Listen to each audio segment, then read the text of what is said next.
All right, Answer Outdoors fans. It is July and I am in a winter coat. God knows why. Why don't you stick around and I'll explain exactly what this has to do with summer prep.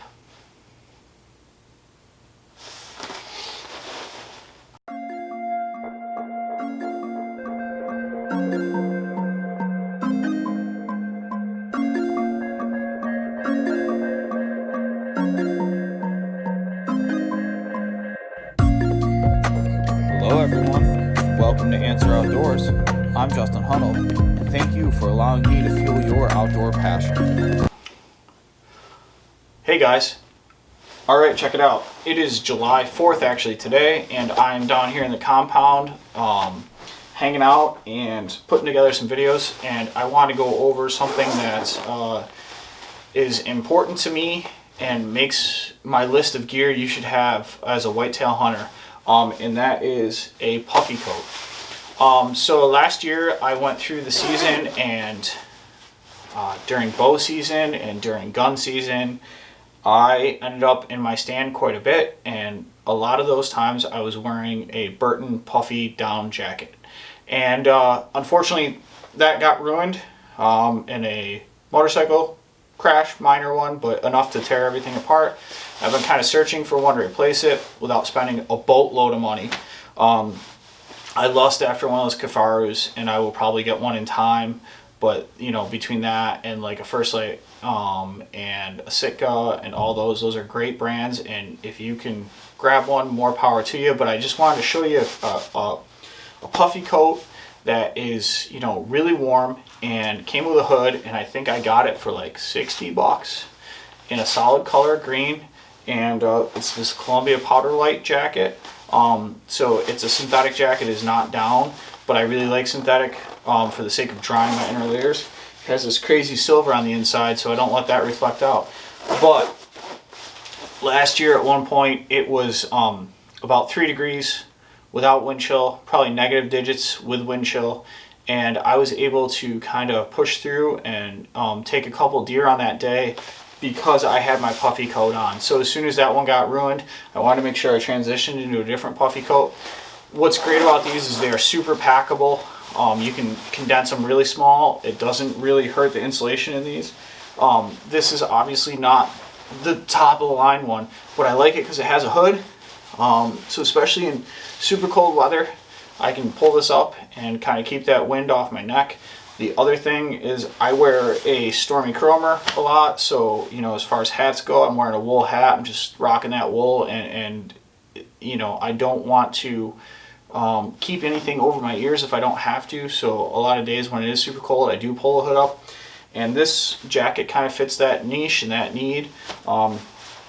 I love it for the size, the fit, the color. You know, people will talk about this. It is loud. They are loud. So, you know, if it's a dead calm day, when it's super cold out, it is generally dead calm. But if I got a gun in my hand, that's not a big deal. Most of my bow hunting is going to come with that, you know, 30, 40 degree weather sort of day. And you're still going to have a lot of, you know, wind and weather. And it's never going to be, most days, that noise isn't going to be what tips the deer off. So I just think that really as whitetail hunters, we get into the technical side of clothing, and we're buying stuff for Western hunters thinking it's the best stuff for us, and sometimes it is and sometimes it's not.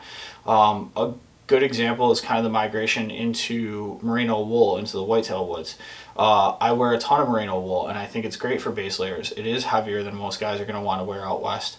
But yeah, I rock merino wool base layers. I have wool shirts and jackets, and I have, you know, some wool outer layers and wool hats and wool gloves. And I think that migrating back, that coming back into the whitetail world is a great asset.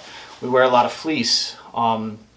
We wear a lot of soft shell in whitetail hunting, and some of those pieces don't make it to the western side.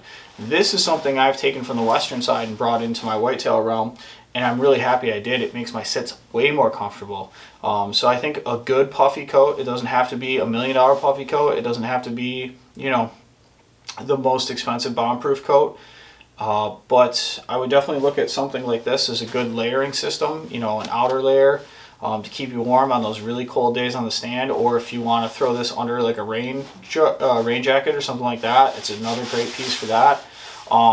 And you know, worst comes to worst, hey, you hate it for that, you can still wear it while you're shoveling your driveway and everything else.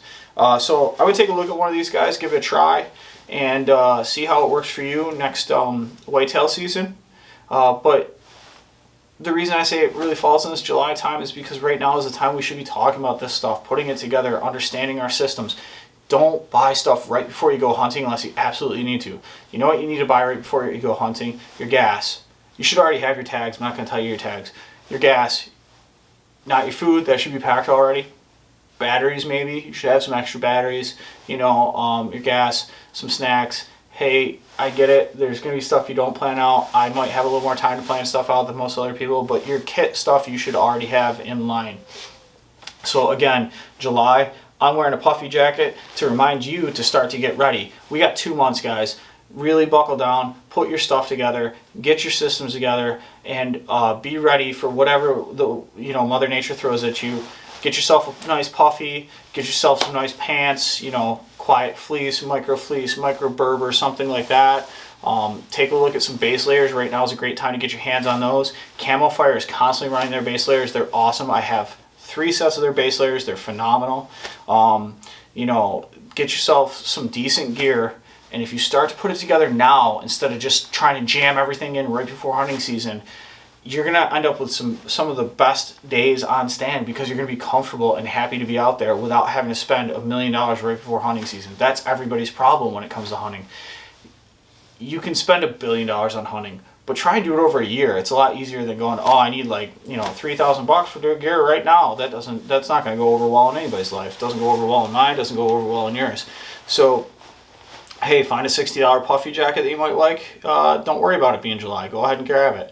Don't go crazy on gear. It's not going to save everything, but I'll tell you what, being more comfortable and having stuff like this on the stand keeps me on stand longer, and it puts more meat in my freezer.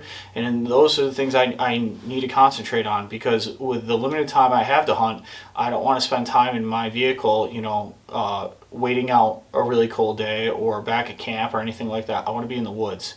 And getting your gear together, getting your kit right before September, making sure you're shooting your bow, great. Making sure your broadheads, you should already know your broadheads fly good. You should already know that your rifle is sighted in and good to go. You should already know, for me, I know what's on my menu for camp already. I already have most of my tags either in process or, I'm waiting on that state to release the ability to buy tags. Get your stuff together early, and then it makes your hunts a lot easier when they're planned out with good systems, and it makes your days a lot more fun in the woods. So again, somewhat about the jacket, more about preseason prep. Get your shit together, stay safe, shoot straight, and catch a big one. Thanks, guys.